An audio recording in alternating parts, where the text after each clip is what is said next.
Ok, donc c'est parti pour le premier jour du défi des fêtes. Aujourd'hui, nous allons parler de la confiance en soi. La confiance en soi, il faut savoir que c'est tout simplement notre capacité, c'est la confiance qu'on a en nous pour faire, en notre capacité en fait à faire des actions, à faire des choses dans notre vie.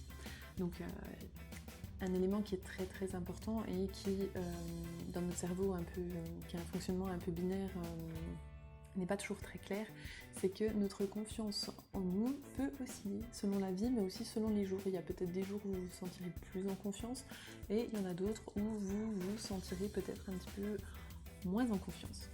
Donc la confiance en soi, c'est vraiment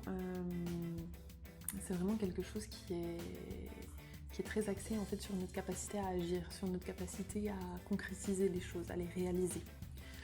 Et c'est vrai que de par notre éducation, on a tendance à avoir une assez mauvaise confiance en soi la plupart du temps parce qu'on est quand même dans une société et dans un système de valeurs où c'est assez mal vu en fait d'avoir trop confiance en soi.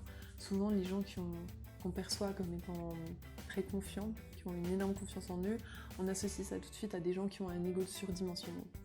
Sauf que c'est pas forcément le cas, et c'est vrai qu'avec le développement personnel, on en entend de plus en plus parler de la confiance en soi et du fait que c'est pas mal en fait d'avoir confiance en soi, mais qu'une fois de plus il faut doser et il faut voir si c'est l'ego qui prend le dessus ou si c'est notre vrai moi, ce moi authentique qu'on a au fond de nous et qu'on cherche tous en fait à découvrir. Donc la confiance en soi, c'est quelque chose qui pose souvent problème. Et donc c'est pour ça que je vais aborder le premier jour du défi des fêtes sur ce sujet-là. Donc aujourd'hui, ce que je vais vous proposer de faire, c'est d'identifier dans un premier temps une action que vous avez tendance à ne pas faire en fait la plupart du temps parce que vous manquez de confiance en vous justement. Donc c'est-à-dire c'est quelque chose que vous ne faites pas parce que vous vous dites tout de suite « Ah mais j'ai pas la capacité, ah mais de toute façon je suis nulle, j'y arriverai pas, de toute façon je ne suis pas fait pour ça,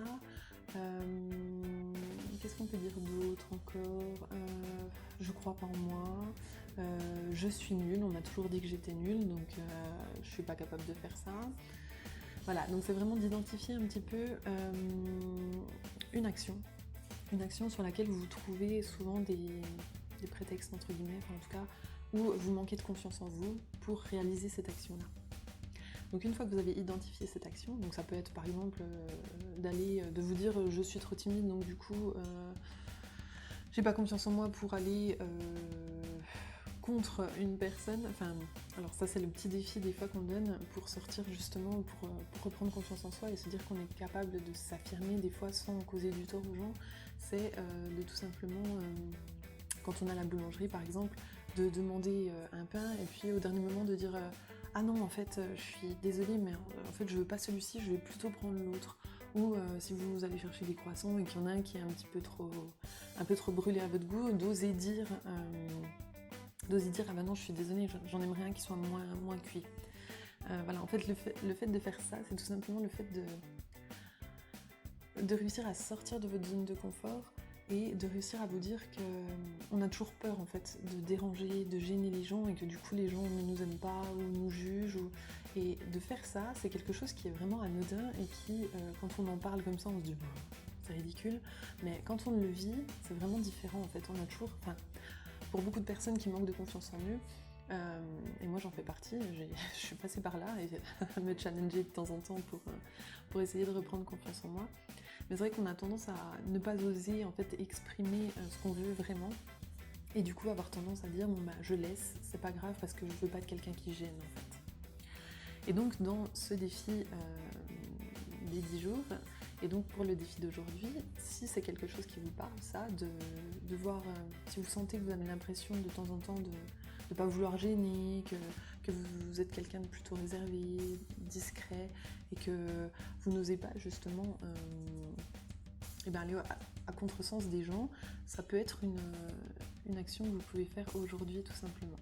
Donc ça peut être ça, de contredire quelqu'un si c'est quelque chose que vous n'osez pas faire d'habitude. Mais vraiment de garder cet esprit bienveillant derrière. Et de vous dire que c'est pas parce que vous contredisez quelqu'un que que cette personne va vous détester, au contraire. C'est vraiment de comprendre que notre cerveau nous donne des excuses et grossit la chose comme si c'était la pire chose qui puisse arriver au monde.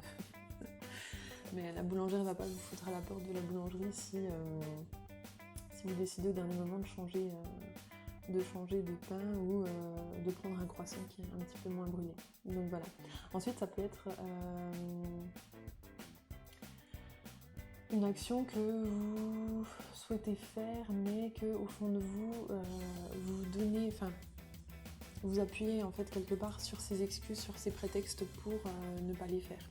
Alors, je dis excuses, prétextes, c'est des excuses et des prétextes qu'a notre cerveau, mais pour nous, ça nous paraît vraiment recevable. On a vraiment l'impression d'être nul, on a vraiment l'impression d'être quelqu'un qui ne mérite pas. Et donc, c'est vraiment pas un jugement de dire que c'est des prétextes ou des excuses. C'est juste dans le fonctionnement de notre cerveau, en fait, c'est un moyen qu'a notre cerveau pour ne pas nous faire sortir de notre zone de confort. Donc après, essayez donc de cibler une action. Je pense qu'il y en a une qui vous viendra assez vite à l'esprit si ça vous parle, ce défi à faire. Donc vous avez 24 heures jusqu'à vous avez 24 heures jusqu'à ce soir, voire on peut aller jusqu'à demain matin, le temps que je poste les vidéos. Donc jusqu'à demain matin, vous avez donc ce temps-là disponible pour réaliser ce challenge. Si vous souhaitez partager vos retours sur ce premier jour, n'hésitez pas, utilisez le hashtag le défi des fêtes. Et puis identifiez-moi aussi, @feminimoon, pour qu'on puisse échanger là-dessus et que je puisse voir où en sont vos défis. Moi je vais me prêter aussi au jeu, hein, bien sûr, parce qu'à la base c'était un défi que je m'étais lancé personnellement. Et donc je vous partagerai aussi mes avancées dans le défi du jour et comment est-ce que j'ai vécu cette expérience-là. Donc j'espère que ce défi va vous motiver. Ayez confiance en vous. Je vous assure que vous êtes extraordinaire. Je le sais, je le sens. Donc croyez en vous et osez sortir de cette zone de confort. Ah, et un petit outil qui peut peut-être vous aider, c'est que souvent le cerveau, quand il commence à se mettre en branle et à un peu objecter, dans le sens non mais on peut pas faire ça, t'es folle, nanana, on n'a jamais osé. Ce que vous pouvez faire, c'est décompter en fait. Comme si vous alliez, vous savez, comme au début d'une course de voiture, ou comme quand on est gosse et on doit sauter d'une falaise pour aller dans l'eau et que ça nous fait peur et on se dit allez hop, on décompte 5, 4, 3, 2, 1 et on réfléchit pas, on y va. Là, faites la même chose. Vous êtes devant votre boulangerie, je reprends la métaphore de la boulangerie, enfin l'exemple de la boulangerie. Vous êtes devant votre boulangerie, vous osez pas, vous stressez, vous sentez que vous êtes... la pression monte, vous décomptez. 5, 4, 3, 2, 1, hop, je pénètre dans la boulangerie. Et pareil, si du coup, s'il y a une queue, il y a 2 personnes devant moi, il faut que j'attende... juste avant de parler à la boulangère, vous redécomptez dans votre tête et vous réfléchissez pas. Et juste avant de le faire, pareil. C'est vraiment un système... C'est ancré en fait, c'est notre cerveau qui pose pas de questions là-dessus. 5, 4, 3, 2, 1, go. Allez, comme les gosses. Donc voilà pour le petit outil. J'espère que vous vivrez bien ce défi. Et donc je vous dis à demain pour le défi du jour 2. Et prenez bien soin de vous. Ciao, ciao.